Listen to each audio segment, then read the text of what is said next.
Bismillahirrahmanirrahim. We have discussed different types of cellular organelles. Now, the organelles number third is vesicles. The vesicles are the membranous sacs that store or transport substances within a cell and between the cells.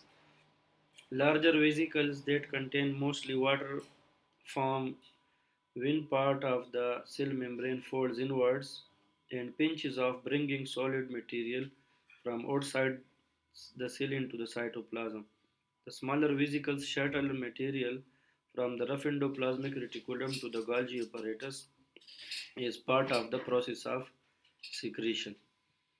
Uh, After that, we are going towards the Golgi apparatus. Now, Golgi apparatus possesses secretions.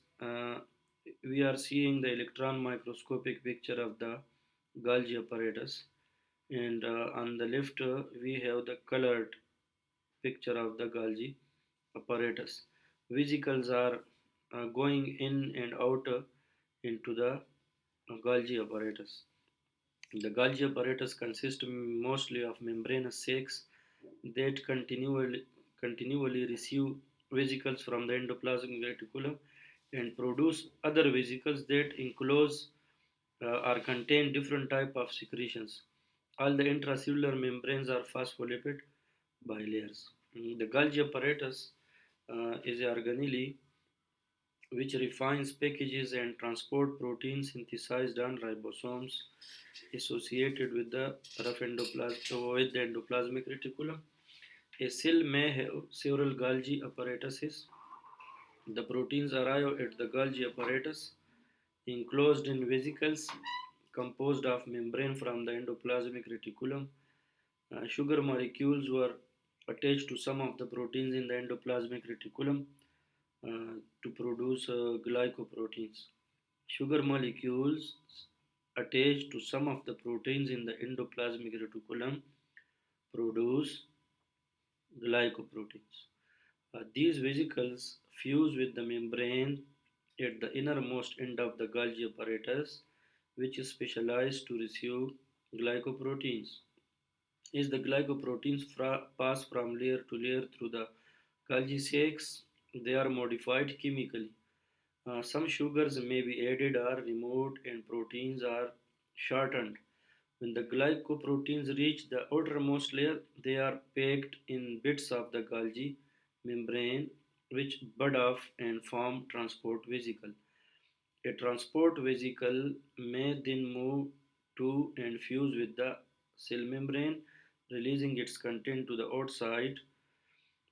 This is an example of the process called exocytosis, which means the movement into and out of the cell. Number five, mitochondria.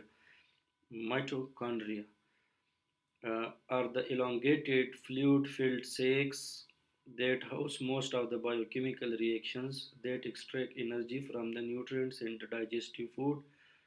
These organelles are generally oblong but vary somewhat in size and shape.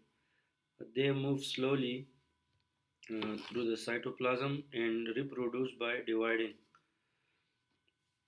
The mitochondria has an outer and inner layer.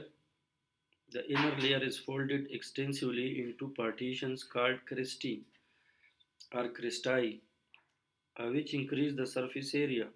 Connected to the cristae are enzymes that control some of the chemical reactions uh, which release energy from nutrients in a process called cellular respiration. The cellular respiration means the release of energy from the chemicals inside the mitochondria. Mitochondria store this energy in the chemical bonds of adenosine triphosphate. Energy for metabolic reaction comes from the adenosine triphosphate. A cell can easily use energy stored as ATP or adenosine triphosphate. Very active cells, such as muscle cells, have thousands of mitochondria. The mitochondria contain a small amount of their own DNA, which is called mitochondrial DNA. Lysosomes. The lysosomes are membranous sacs containing hydrolytic enzymes. These digest the cellular debris and other substances such as old organelles and bacteria. Material from outside the cell can be brought in to be digested by lysosome. This process is called endocytosis. A membrane surrounds the substance and vesicle pinch off. So the endocytosis is of two types. First is pinocytosis, which means the when the fluid particles they are surrounded by a membranous structure into the lysosome. This is called pinocytosis or cell drinking. Number two is phagocytosis. This is done for large particles, which means the solid particles when they are phagocytized by the lysosome. They are called phagocytosis. This means cell eating. A cell can use digested material. Lysosomes maintain the acidic pH that enables the enzymes to function. At the same time, lysosomes shield the rest of the cell from the acidic conditions. The powerful lysosomal enzymes break down nutrients into molecules or ingested materials.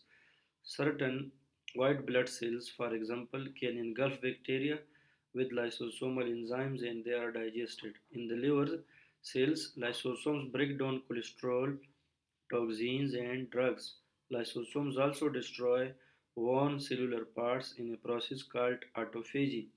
So, autophagy is a process in which lysosome digests the cell's own destroyed or malfunctioned parts. This is called autophagy. After this, we have the cytoskeleton of the cell. On the right side, this is the electron microscope of the cytoskeleton only. And on the left side, part B, this is the microtubule built of tubulin, which means the structural organization or backbone of the cell. There are peroxisomes. These are membranous sacs that are abundant in liver and kidney cells. They house enzymes which are different from the lysosomal enzymes. They catalyze or speed up of a variety of biochemical reactions.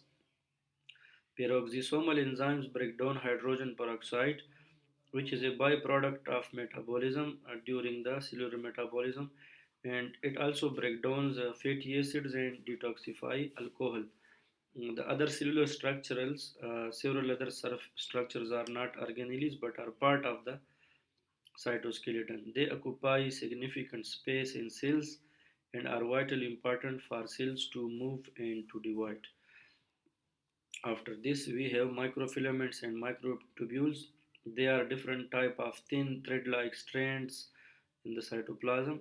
They form the cytoskeleton and are also part of the certain structures such as microsome, cilia, and flagella.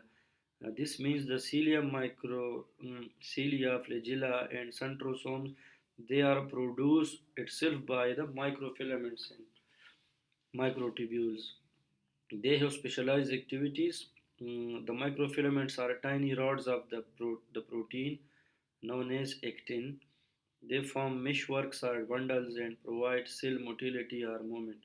In muscle cells, for example, microfilaments aggregate to form myofibrils, which helps the cells to contract.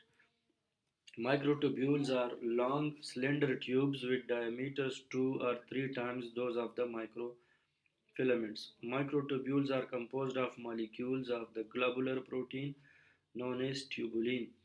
Uh, these different microtubules are attached in a spiral form to form a long tube.